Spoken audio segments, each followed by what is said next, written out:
Welcome to Livingston County, New York's mini webinar series, Records Management Now You Know.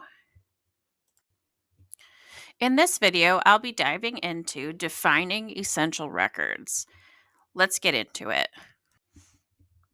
So, what are essential records anyway? We used to call them vital records, but vital kind of stands for things like birth certificates and marriage certificates and that sort of thing.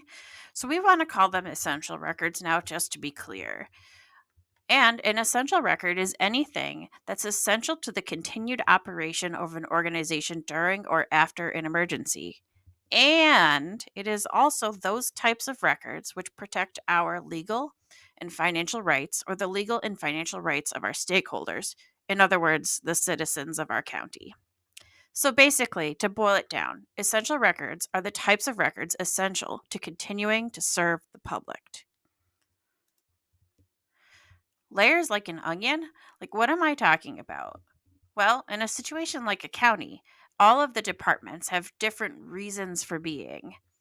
And each of those reasons for being necessitate that they have different things that are considered mission critical to them. So, in order to understand what the core elements of our records program are, we need to understand what the core elements of our mission is.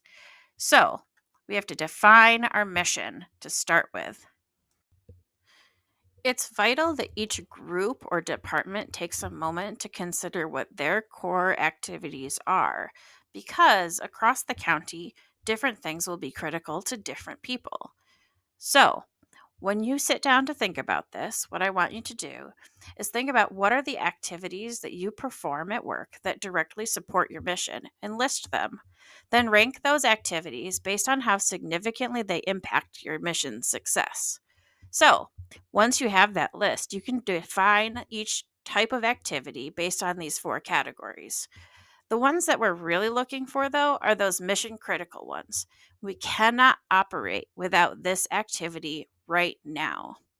Essential, necessary, and desirable are all things that we want to protect, and we want to preserve those records too, but we don't have to focus as intensely on how we're preserving those ones. And I'll explain why. Essentially, it's the mission critical activities and the records required to do them that are essential. See what I did there? In any case, the point is that we're going to go an extra long way, an extra mile, if you will, to protect these kinds of records, and that can cost a lot of money. So we don't want to put things in this category that really we can live without for a week or more.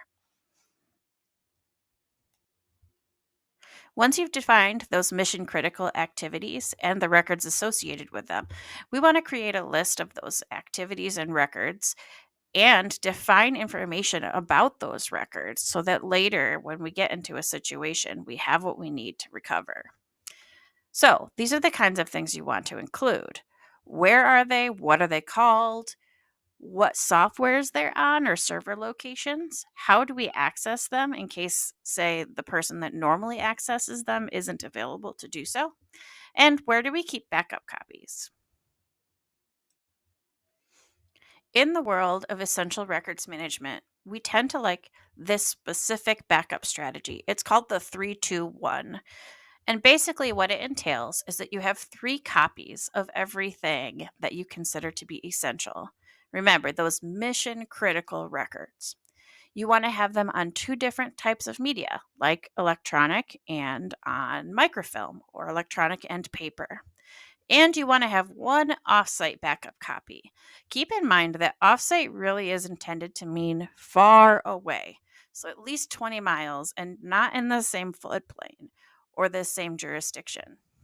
Sometimes we like to see people put things in an entirely different county or even in an entirely different state. That's for those very significant things. What's most important, though, about this disaster recovery effort? Just don't forget the cannoli. Like, honestly. Thank you for watching yet another Now You Know segment with Records Management Livingston County. Make sure you like the videos, subscribe to the channel, and share this with your colleagues in your office.